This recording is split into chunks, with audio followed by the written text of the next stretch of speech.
इस वीडियो में मैं आपको एक ऐसे बिल के बारे में बताना जा रहा हूं जो कनाडा में पास होने जा रहा है, जिसके पास होते ही चाहे आप कनाडा के सिटीज़न हैं, पीआर हैं, वहां पे टेम्परेरी तौर पे स्टडी कर रहे हैं, वर्क कर रहे हैं, कोई भी आपका स्टेटस है, तो गवर्नमेंट आपके अकाउंट में 2000 Canadian dollar per month deposit करेगी। जी हाँ, आपको शायद सुनकर ये हैरानी की बात लगेगी, लेकिन ये पहली बार नहीं हो रहा है। इससे पहले भी जब कोविड आया था तो कर्ब के नाम से, अगर आपको याद हो, CERB के नाम से एक बिल आया था जिसमें हर एक जो कनाडा में उस टाइम पे रह रहा था उसके अकाउंट में $2000 पर मंथ आए थे। तो ये बिल जो GBI बिल जिसको कहते हैं वो लाने की बात हो रही है, और अगर ये बिल पास होता है तो $2000 हर एक कनेडियन के खाते में, चाहे वो वहाँ पे परमानेंट है चाहे नहीं है, वो आने लगेगा। इस वीडियो में डिटेल में डिस्कस करूंगा क्या ये बिल है, कब तक पास हो सकता है, और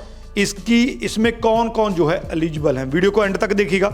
उससे पहले हमारा YouTube चैनल जरूर सब्सक्राइब कर लीजिएगा, क्योंकि इस पे आपको ऐसी ही यूनिक एंड इन्फॉर्मेटिव वीडियोस देखने को मिलती हैं। तो बात करते हैं GBI बिल की। हालांकि मैं इसलिए स्माइल कर रहा हूं क्योंकि जब ये मैं वीडियो बनाऊंगा ये मुझे पता वायरल भी होगी, लेकिन इसके नीचे कमेंट बहुत आएंगे। जो कनाडा में खास करके रहते हैं तो वो बहुत कमेंट छोड़ेंगे।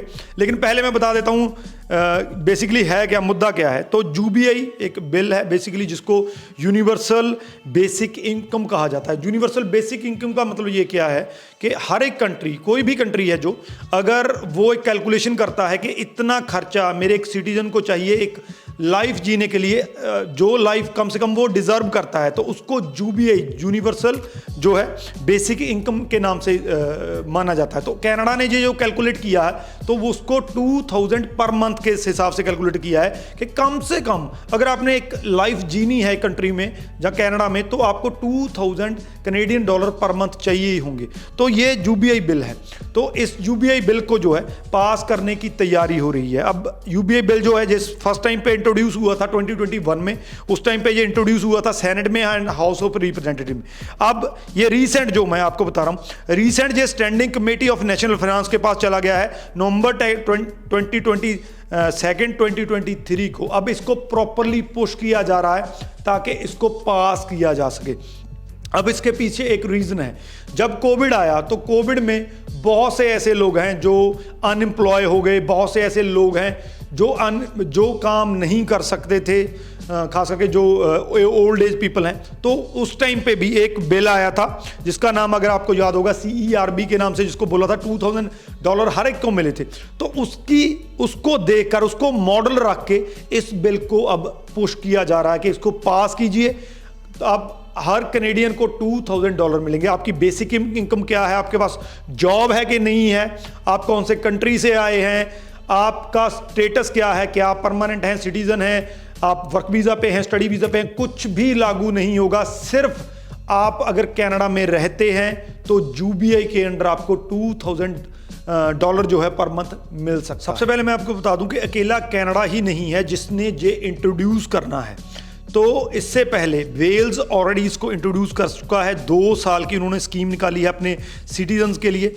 इसके अलावा Finland, Germany, Kenya, United states of America ये भी कमिट कर चुके हैं कि हम ये जो यूनिवर्सल बेसिक इनकम है इसको लागू करने जा रहे हैं। तो Canada is not the first country और अकेला कंट्री नहीं है जो उसको लागू करेगा। अब मैं आपको बता दूं कि ये कैसे लागू होगा। सबसे पहले जो 2000 वाला है उसमें कैश डिस्ट्रीब्यूट किया जाएगा। जितने भी कनाडा में इस टाइम पे लोग हैं तो उनको कैश डिस्ट्रीब्यूशन के रूप में 2000 पर मंथ दिया जाएगा। दूसरा, ये पीरियोडिक डिस्ट्रीब्यूशन होगा। ये नहीं है कि पर मंथ हो सकता है ये 2 महीने के बाद हो, 3 महीनों के जो पीरियड बताया जाएगा, इस पीरियड के बाद अब ये डिस्ट्रीब्यूशन होगा, लेकिन पर मंथ $2000 कैनेडियन डॉलर होगा। इसके बाद इसके लिए एलिजिबल होने के लिए आपकी जो एज है वो मिनिमम 14 ईयर्स ओल्ड, यानी कि जो 14 साल से ऊपर वाले हैं वो इस स्कीम के अंडर जो है वो एलिजिबल हो पाएंगे। इसके बाद जैसा मैंने पहले बताया, इसमें कोई ये नहीं है कि आप PR होने चाहिए, सिटीजन होने चाहिए, आप टेम्परेरी वर्कर हो सकते हैं, स्टूडेंट हो सकते हैं, आपका स्टेटस कैसा भी है कनाडा में, तो सब इसके लिए एलिजिबल होंगे। और लास्ट में ये नहीं है कि आप काम करते हो तो एलिजिबल आपका एम्प्लॉयमेंट स्टेटस, आप एम्प्लॉयड भी हो सकते हैं, नहीं भी हो सकते हैं। जो एम्प्लॉयड हैं तो उनको भी इसका बेनिफिट मिलेगा। तो ये चीज़ें जो है वो कनाडा करने जा रहा है, GBI को लेके आने जा रहा है।